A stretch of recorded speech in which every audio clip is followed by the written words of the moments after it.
Hello and welcome to Politicos on Citi TV with me, Umaru Sanda Amadu. This week it's time again to review the top story that's made the headline. And the biggest story this week is a survey by the Center for Democratic Development Ghana, which has told us or brought out findings that suggest that over 50% or some 50% of Ghanaians do not trust the Electoral Commission ahead of the elections on December 7, rather. And then we're also hearing that the two major political parties, the NDC and the NPP, have been attempting to bribe voters, or rather give them gifts for votes. The NDC, we understand, has attempted to bribe in an excess of 50%, the NPP in an excess of 30% of the electorate. What does that mean to the credibility of the polls on election day? We'll be interrogating that. Also, Paul Afoko, the suspended national chairman of the NPP, has been dealt another hefty blow in the court.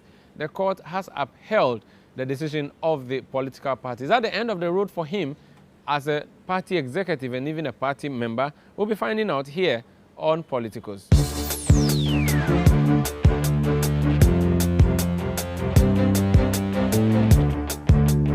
Our first story now, and the Center for Democratic Development Ghana came back this week with a survey that suggests that majority of Ghanaians, or maybe some 50% of them, do not trust the Electoral Commission with a fair election in the upcoming elections in December 2016. He also talks about vote buying and other issues. Let's start with the confidence in the Electoral Commission. And Sixtus Don Ulo was at that press conference where the survey was publicized.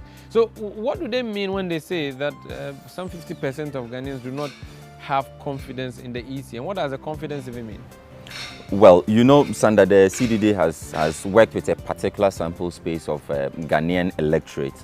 And from the interactions they had with these 2,400 persons, they came to the conclusion that the people believe in the competence of the Electoral Commission to perform its duties neutrally, guided by the appropriate laws.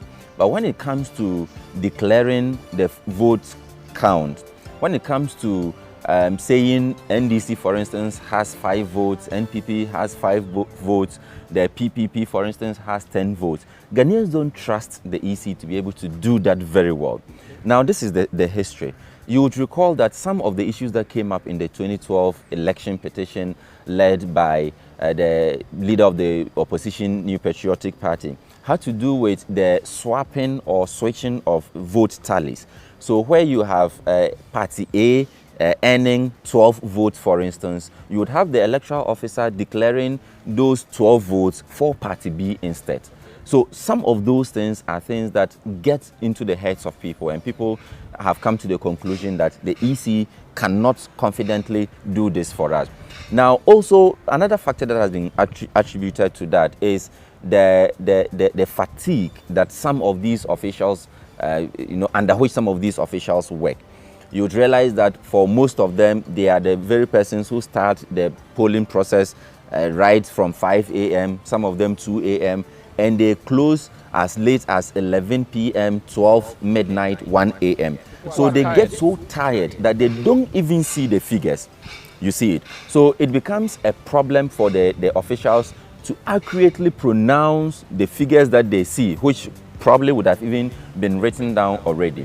So those are the challenges people have with the electoral. They did have some people who had some level of confidence in the EC, didn't they? Of course. As much as 63% of Ghanaians think that, look, the EC, given the free hand, will do a good job for us, guided by the appropriate regulations. Let's talk about that thorny issue about vote buying. What was the finding on that part of the research that they conducted? Yes, Sanda, it is disturbing that Ghanaians, as much as 51% of Ghanaians believe that the NDC particularly is into vote buying. So they give you a cloth, they give you a bicycle, they give you a sack of rice, they give you a basin, depending on which part of the country you find yourself, just in exchange for your vote. And 32% of Ghanaians think that the NPP is also into a similar thing, also buying votes. So they come to you and ask you, will you vote for us if we give you this? And the answer is yes, we will vote for you. And some of them actually have said that, look, you can give us the money, we will take your money, but we'll still go ahead to vote according to our conscience. And For me, what worries me most is the group, the 5% of the electorates that say that we are out for sale. Our votes can be bought. So if you give me as much money as I want, I will vote for you. And so that's significant. So when they talk about vote buying, they are referring to both financial or physical cash and then maybe equipment that you could possibly give materially, generally, materially. But you know, the survey also discovered that much of it is financially based. So you give cash in exchange for votes. Did the CDD give any recommendations at all? Well, the CDD says they are going to be engaging the various stakeholders. So for instance, we expect them to engage NCCE, which unfortunately it came out is not also doing enough to publicize the elections. So they are going to be engaging the CDD for the NCCE, sorry, for instance, to ensure that they educate the electorate to realize that the value of their vote cannot be bought. Very well, thank you. Sixtus Don Ulo is a man who was watching that survey publicized by the Center for Democratic Development Ghana this week. Paul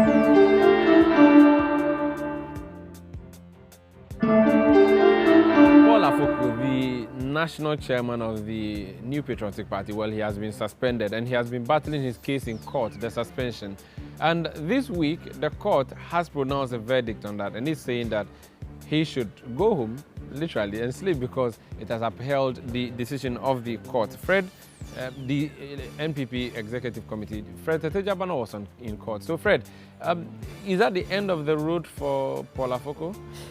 End of the road in this particular circumstance, yes, but they've told us that they're going to appeal the ruling of the judge. So we can't conclude that that's the end of the road. But at the High Court or the Human Rights Court, yes, that's the end of the road. What was the reason the judge gave for upholding the decision by the NPP?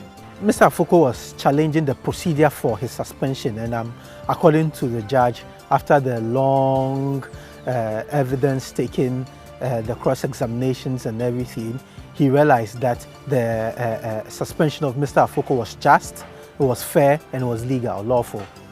And what does that mean? So the party's decision to expel him from the party, it holds. What does that technically mean?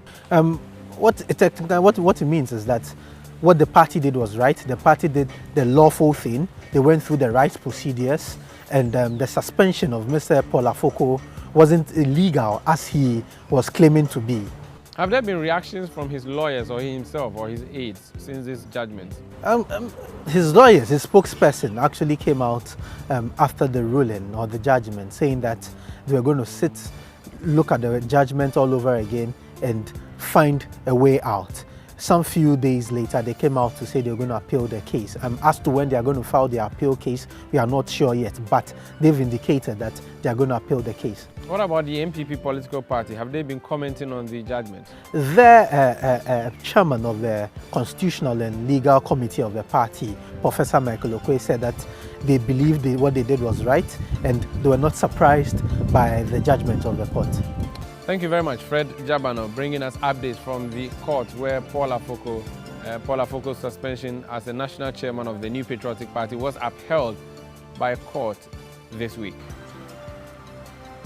Well, it's been great coming your way with another edition of Politicos here on Citi TV with me, Umaru Sanda Amadu. Do join us same time next week with another explosive edition.